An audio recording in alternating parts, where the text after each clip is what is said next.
I got work, baby. I got a job, baby.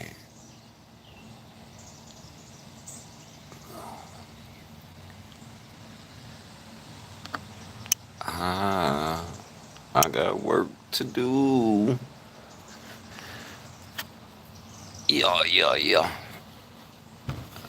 All right, hold on. Let me get this right. Let me get this right. Yes. Boy, that's boy. They got so many stupid people on the internet. Fool talking about a view. I just got our own stupid.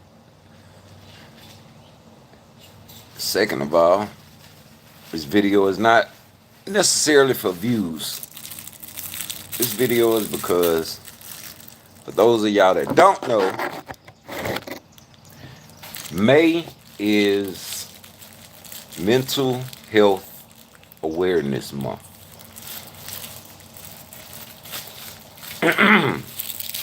If you didn't know that, don't feel bad because you might not have any mental health issues.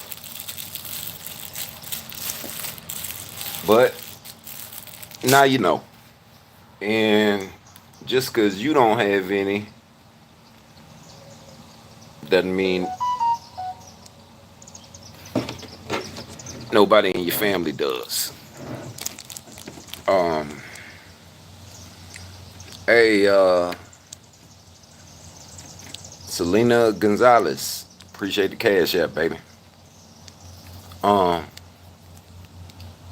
but just because you don't have any mental health issues does not mean that nobody in your family does. So,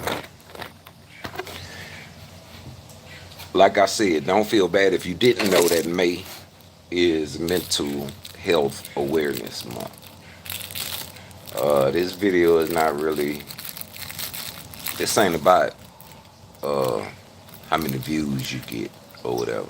That's not what this is for. Hopefully, this video finds whoever whoever may need it. You know what I'm saying? Um, Hopefully, this video helps somebody. Um, so let's get into it. All right, you got different kinds of mental health. Y'all got to excuse me. I ain't ate today, and then now I'm finna eat junk food. But let's say what's you know what's mental health, what's whatever. Okay, mental health is anything from see, it's such a stigma on mental health that people are and I'm just speaking the truth. All people, but mainly our people, black people, don't want to go seek treatment or get counseling or even go to the doctor and tell them what you're going through. So, you know, hey man, everything is not going to heal itself. I mean, I know it's a lot of things that can, but everything is not going to heal itself. So, mental health is everything from just straight out schizophrenia or delusional, like you see stuff that's not there, all the way to just simply your overall mental health. You know what I'm saying? Like your overall feeling about life in general. So it don't have to be something so outrageous and whatever for you to have a mental health problem. A mental health issue is as simple as, hey man, you depressed and you've been depressed for a certain amount of time now. Like it's not normal. Like everybody gets depressed, but you usually bounce out of it within a certain amount of time. But if you depressed and you've been depressed for like years, I mean you got depression. You have a depression problem. You need to go see somebody. You know what I'm saying? Like you have a it's not a bad thing. It's all chemicals. You have a chemical imbalance. That's all it is. Like so don't be ashamed of nothing to do with mental health. Don't like I said, I hope this video helped somebody who just might have thought like mental health is just I don't want to tell nobody because it's whatever. Man, you better tell somebody. You know what I'm saying? Like you better tell somebody, talk to somebody, and so I can only speak on what I know for a fact. So I have anxiety and depression.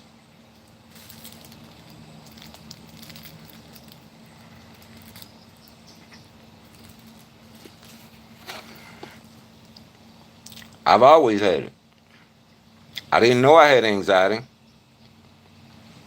when I was a little boy. They try to call it ADHD, whatever that is. Y'all know what that is. When they try and put you on Ritalin and all that.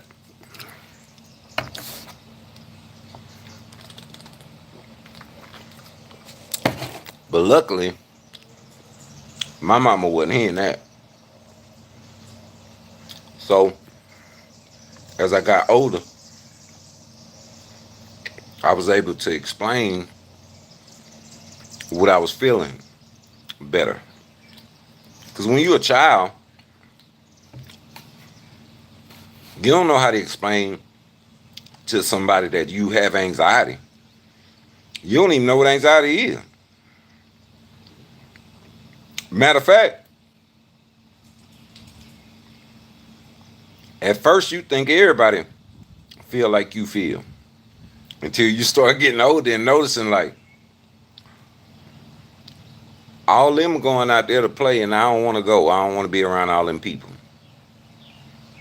That's when you start noticing when you get old enough to notice, and then usually that's when you know it's a good time to communicate that to your parent or any adult that you feel comfortable talking to. But with me, I was, let me see, I was a mischievous child. So I got sent to alternative school. Yeah, it was when I was in alternative school. And for those of y'all that don't know, I done had surgery on both my eyes. So these little Chinese eyes, that's why they look like this. Well, that ain't just why. It's in my DNA anyway. But when you have surgery on your eyes, they put these things on your eye. You knocked out, you sleep. And they put these things on your eyes that hold your eyes open, like wide open. Like you couldn't imagine how big your eyes are open. Like you ain't even know your eyes could stretch that far open. And yeah, they go to work, whatever. So I was at alternative school one day, and we was coming in from I don't know, whatever you want to call it, recess or whatever. We had been outside playing basketball, and when I walked back in the building, everything y'all know, you know how when you come from outside and you walk inside, how your eyes have to adjust. Like say if you've been outside in the sun, and then you walk inside, it's like yeah, you got to give your eyes a second to adjust. Cause when you first walk inside, it'll look dark. Everything look too dark. Well, my eyes did that, but it's like they never adjusted to the inside. Like once I came from outside and went back inside on this day, I don't know what it was about this day. Um, when I walked back in school from being outside, like normal, my eyes wasn't adjusted yet, and it was dark in there. And I was like, you just be going on about your day. Okay, it's my eyes gone refocus or whatever and readjust. Well, we hadn't got like halfway through the next class, and it was still dark for me. I'm sitting in there looking like, all right, something wrong. So then that's when I could feel like my heart, like I could feel my heart beating, and it was racing. And then I don't know, I got short of breath. Like I could breathe, but it was like I felt like I couldn't breathe. So feeling like I couldn't breathe, and then knowing I hear my heart, and then now my heart is racing, and it's all set off because I'm scared about what's going on with my eyes. So it set off. It triggered anxiety attack. This was my first anxiety attack. Like I had been had anxiety, I just didn't know it. So uh yeah, like so I could breathe, but I felt like I couldn't breathe. So my breathing was shallow and fast, and then heart pounding. Yeah, they call them palpitations. You know what I'm saying? And yeah, it was bad. So um, I remember I don't know what I thought the principal was gonna do. I don't know what I thought. Like the principal was a doctor or something, but I got up and ran out of class and ran to the principal's office. I'm having an anxiety attack. I'm tripping. I don't know what to do. So I run to the principal's office. I'm whatever. I'm in there trying to tell him what's going on. And luckily, the principal could tell what was going on. Now he didn't know what was going on with my eyes, but he knew like he's having an anxiety attack. Like, cause it's like I was trying to talk and tell him, but the words wasn't coming out, and then I just kept saying I can't breathe, but I was breathing. So anyway, I don't know how he knew, but luckily the principal knew I was having an anxiety attack. Called the ambulance, went to the hospital, shot me up with some shit, and I calmed down. I felt better, but it was still dark. So then I was able to explain to them what was going on with my eyes, because now I'm calm and I can tell you. So then they looked in my eyes, and my retina had detached. I had detached retina. That was in this eye. That was in my left eye. So right away, I went right from that hospital, and they hurried up and took me to New Orleans. And I had immediate surgery that night. And, so I went through that. Then come to find out years later, 2016, 15, 2015, 2016, this I did it. So, and when this I did it, I knew what it was. I knew what it was. Like, so I didn't even panic. I didn't have a panic attack or anxiety attack, but I mean, I was upset because it happened that night, and I knew, okay, I'm not gonna be able to get in to see nobody until in the morning. And for those of y'all that don't know about detached retinas, the longer it go detached, the more it's detaching from your eye, and you losing your vision. So by the time the next morning came, I could only see like from the middle of my eyeball up. I couldn't see nothing peripheral down. And then yeah, went to my mama got me straight in uh the eye doctor that next morning, and once again, soon as they see it's a detached retina, yeah, you going straight to surgery.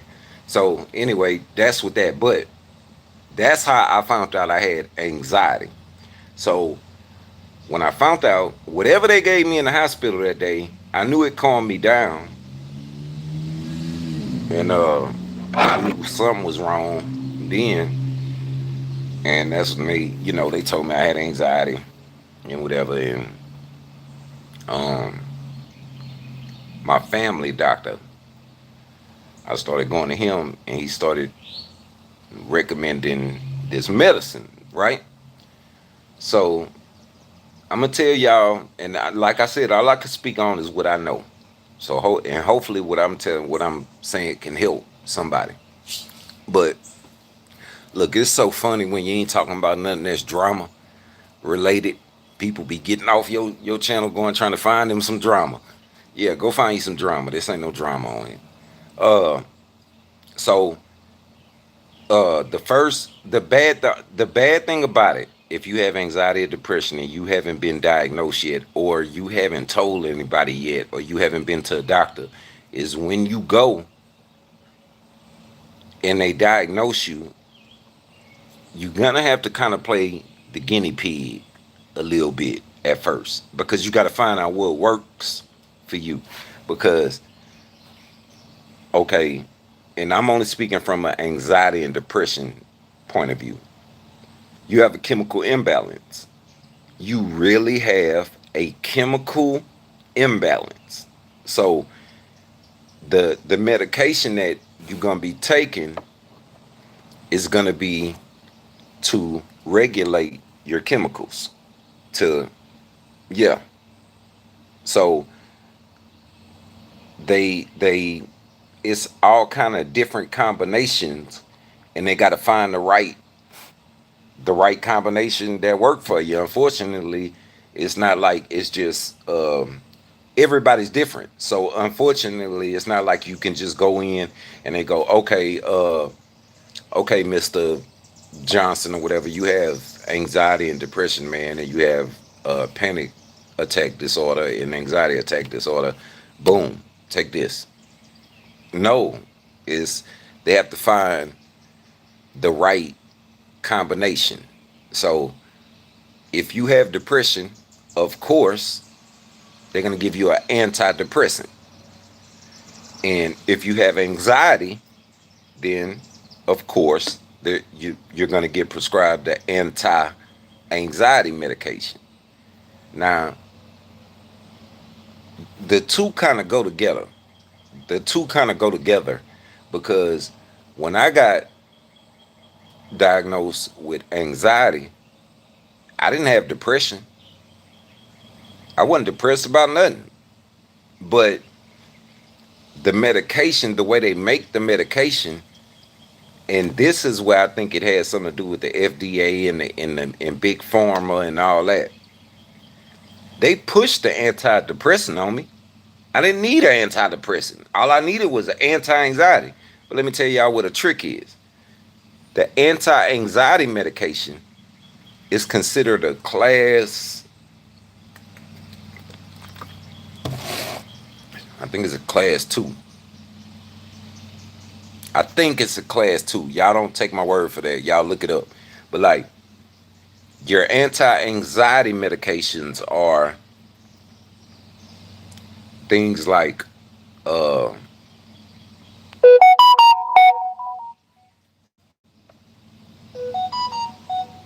uh a Jennifer, appreciate the cash app, baby. Your anti-anxiety medications are things like Ativan, uh Clonopin or clonazepam, however you want to say it, uh, a prolazam, which is Xanax, uh, Valiums. Uh, it's like tranquilized. They in a they're in a category called benzos, and basically, in layman's terms, it's literally a chill pill. I mean, I'm putting it in layman's terms for people. You know what I'm saying? Like, it's basically a chill pill. It make you chill out. If your blood pressure high, you freaking out, or you whatever, yeah, you that realm of medication, it you take it and you calm down. And if you have anxiety, it just makes you feel normal. It don't make you like some people, if they take a piece of one of them, they'll fall out, pass out, go to sleep, whatever. But when you have anxiety, you so high strung that medicine only makes you normal. So when I got diagnosed with anxiety, I wasn't depressed, but since the anti-anxiety medication was a Schedule 2 or a Schedule whatever it is, narcotic, the way doctors work is, and y'all can pay attention to this, if they prescribe you a narcotic, they gonna prescribe you something that's not a narcotic to go with it, because it just look, I mean, I guess it go with every prescription that a doctor writes goes in his records. So I don't know, man. I guess it's just to look good. You know what I'm saying? So it don't look like the doctor is just writing you a narcotic and nothing else. No.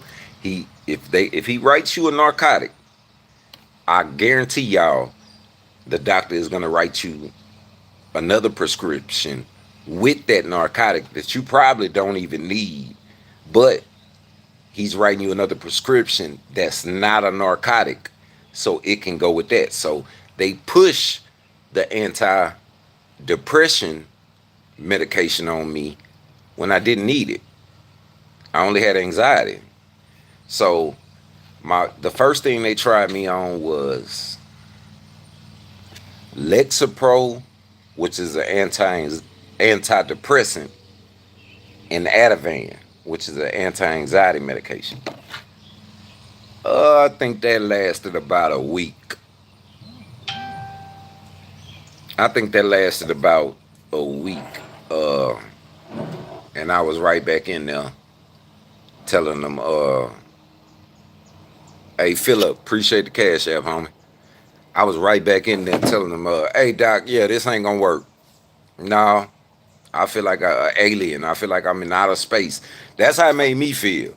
It made you feel like a zombie, man. Like, I don't know if y'all ever seen that Cat Williams special when he say he gave his son the medicine, his son was running, and it's like it caught him in mid-air, and then he just said, he asked him after he had been sitting there like 3 hours here, what is you thinking about? And his son looked up at him and said, running? Like, that's how it made me feel. Like, so, but come to find out, it was the Lexapro. It wasn't the Ativan.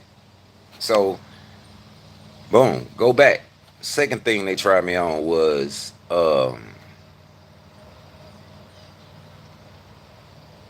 it started with a P.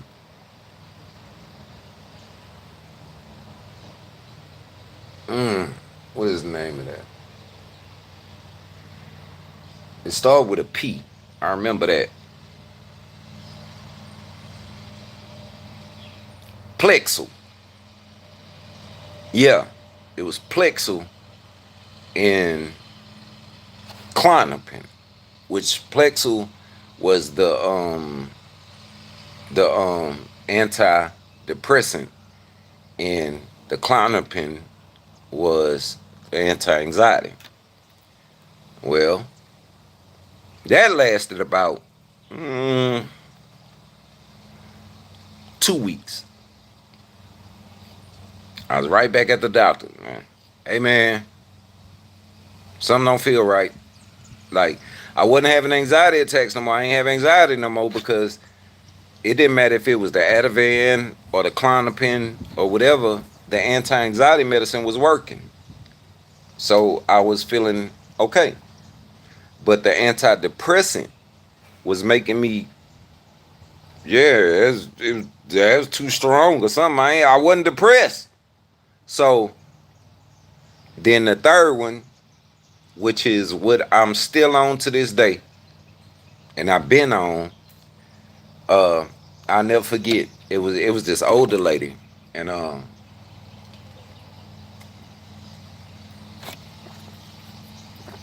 I told her what was going on, and this one I'm gonna tell y'all, don't be ashamed. Don't ever be ashamed to talk about what's going on, man, because you'll be surprised. Uh, I really only had one job my whole life. Like my whole life, I promise I made a living doing music. Like I've been my own boss.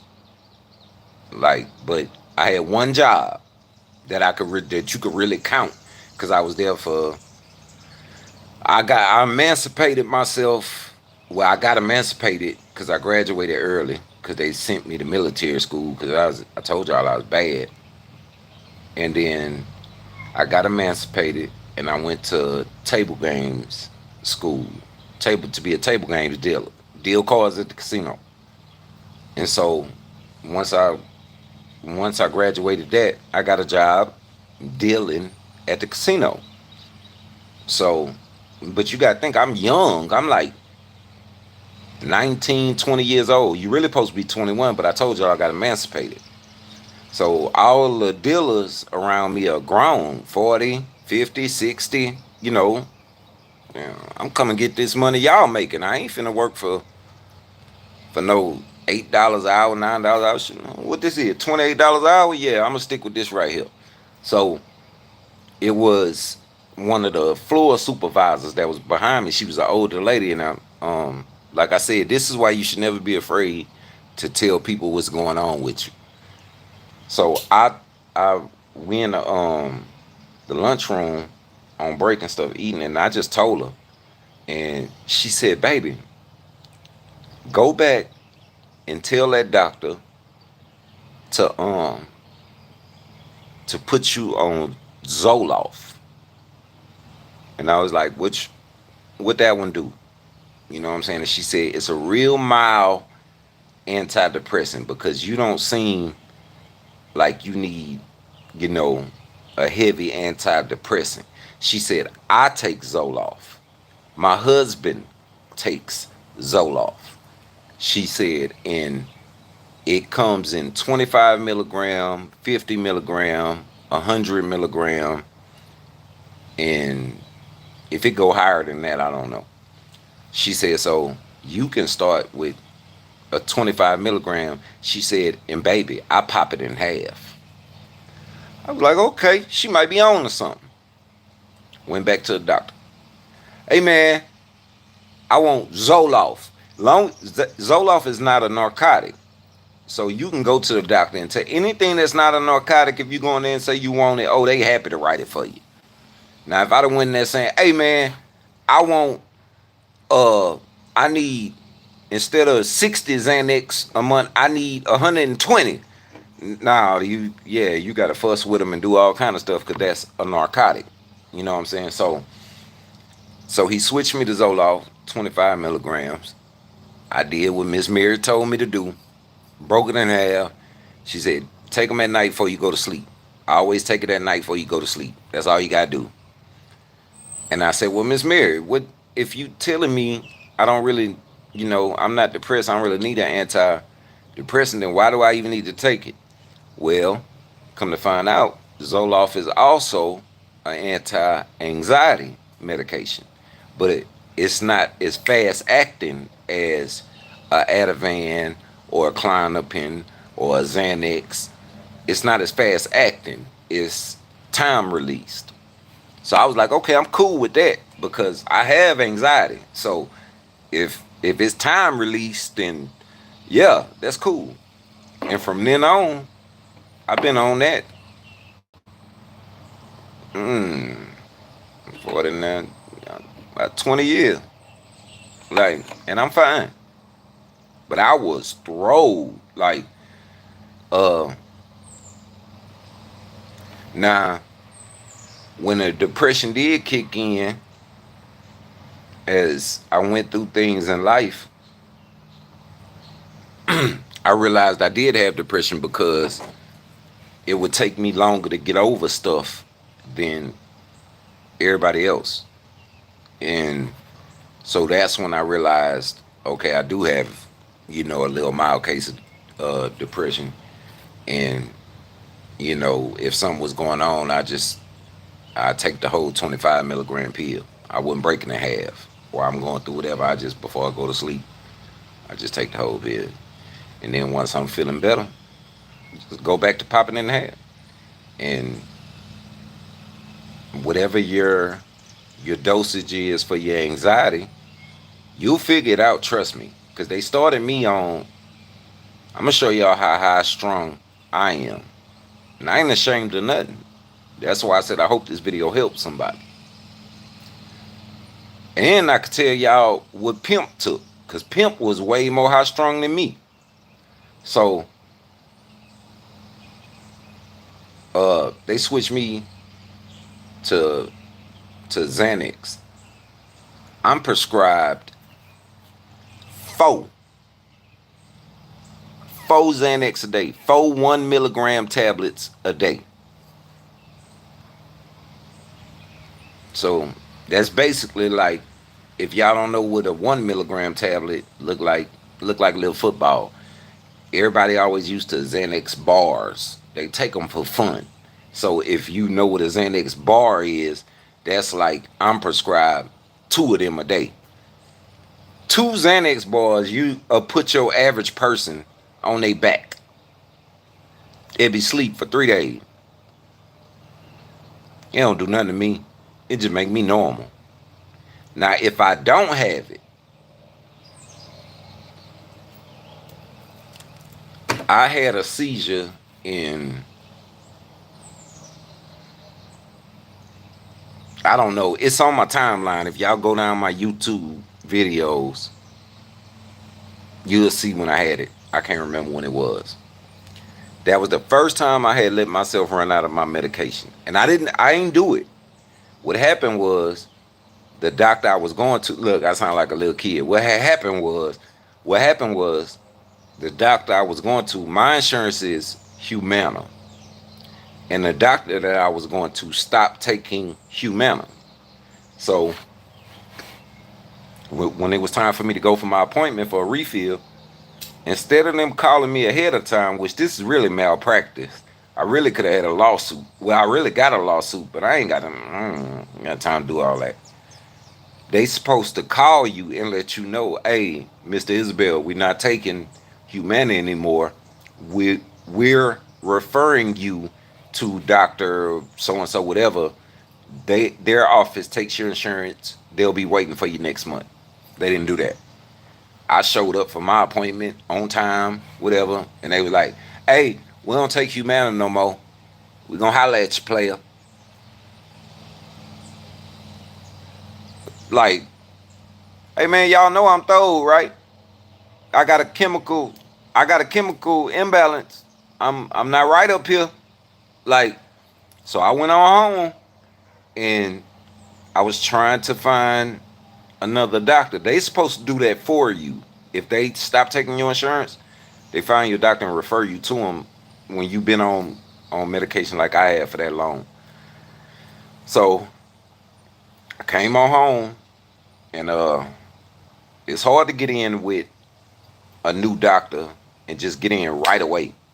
Like, so, and then you can't, if you go to like a urgent care or something like that, they don't want to write you benzos. Remember, I told y'all anti-anxiety medications are in the drug class called benzos. It's a narcotic. They don't like to write that. If I would have needed just Zoloft, I could have went to any urgent care, any whatever, and they'd have wrote that with no problem. Nobody wants to write you a narcotic if you go to like an urgent care or something like that, or even the emergency room. So what happened was, it had been about a week. I don't even think it made 7 days. It was like the 6th day. And I'm telling y'all, that week, my anxiety was so bad, I wouldn't leave the house. I would not leave the house. If I needed something from the store, somebody had to go for me. If I didn't want to walk to the mailbox. And I know y'all thinking like, that's crazy. You perform in front of thousands of people. Yeah, I take my medicine too. I take my medicine. I can't explain to you. I've been doing music since I was a teenager. I'm used to performing in front of crowds. But social anxiety and anxiety, I have that. You know what I'm saying? So that week, I wouldn't even walk to the mailbox. I wouldn't go to the store. Somebody would go to the store for me. I really didn't want to leave my room. I went, take a shower, back in the bed. Take a shower, back in the bed. Man, your nerves so bad, your stomach messed up, you're barely eating. So by that 6th day, thank God, I had a friend over, and he retired military, and I don't know what would have happened if he wouldn't have been here, cause I had never had a seizure before, and I had a seizure, and all I know is I woke up 2 days later and I was in ICU, and yeah, I don't even want to go into that because that's not what this about. But oh, best believe they ain't letting me run out my medication no more. Like so, uh, the moral to that story is once you start taking your medication, your body is gonna adjust to it, get used to it, and you're gonna be normal. But if you go without it, homie, you really have a chemical imbalance. Don't play with it. It's not to be played with. Take your medicine and act right. You know what I'm saying? And it's nothing to be ashamed of. You have nothing to be ashamed of. It's mental health is just as important as your regular health. You ain't ashamed to go to the doctor if your leg hurt. You ain't ashamed to go to the doctor if you think your chest been hurting. You think something wrong with your heart. You gonna run to the doctor. You do the same thing if something is not right up here. You go tell whoever what's going on. So you don't end up walking into a movie theater shooting up the whole thing, innocent people. Well, wasn't nothing wrong with that boy. He was just stupid anyway. But I'm just saying. Uh oh, and for example, uh, and this is not to put my homeboy business out there. Nothing. Pimp wouldn't care if I told y'all. Pimp was so funny. We would be finna do shows, and Pimp would be like, "Lil bro, let's not take our medicine tonight and see what happened." I'd be like, "No," like that's how funny he was. He was just he you want to not take our medicine and see how we act on stage. Man, we liable to kick somebody, punch somebody. Uh, man, ain't no telling what's gonna happen. But when I say everybody's different, okay, Pimp. This is just from when I know he Pimp had other stuff, but he was diagnosed bipolar, anxiety, depression, and a little shot of schizophrenia. So I'm prescribed 1 milligram Xanax a day. So in total, it's 4 milligrams a day. Pimp was prescribed 6 2 milligram Xanax a day. So he was prescribed 6 bars a day. And I would see, because it really don't matter. Well, it will sometime, but you can really take it how you want to take it, long as you get it in your system. I mean, but you're supposed to space it out. Like you wake up, take one, then take one at maybe noon, then take one at maybe like 5, and right again before you go to sleep. But if you miss the one in the morning and the one at noon, and you can take them all at one time. Your body, you so high strung, it's not gonna hurt you. Your body is gonna just bring your chemicals where you supposed to be, and you gonna feel normal. I done seen Pimp take 5 or 6 bars at one time, knock them back, drink some water, and yeah, it about 15, 20 minutes later, you'll see him mellow out. He'll just be normal. When even me, if I was to take 5 or 6 bars at one time, that's 10 or 12 milligrams of Xanax. Yeah, I'm gonna go to sleep. See? So everybody's different. You don't have to be ashamed of nothing. You don't know what your body is gonna require. You don't know what your imbalance is, if that makes any sense. But you have an imbalance. And like I said, I only spoke on anxiety and depression because that's all I can speak on, because that's what I know about for sure. But these same rules apply for anything. You know what I'm saying? Anything to do with mental health, same rules apply. So, like I said, y'all, if y'all didn't know, May is uh Mental Health Awareness Month. So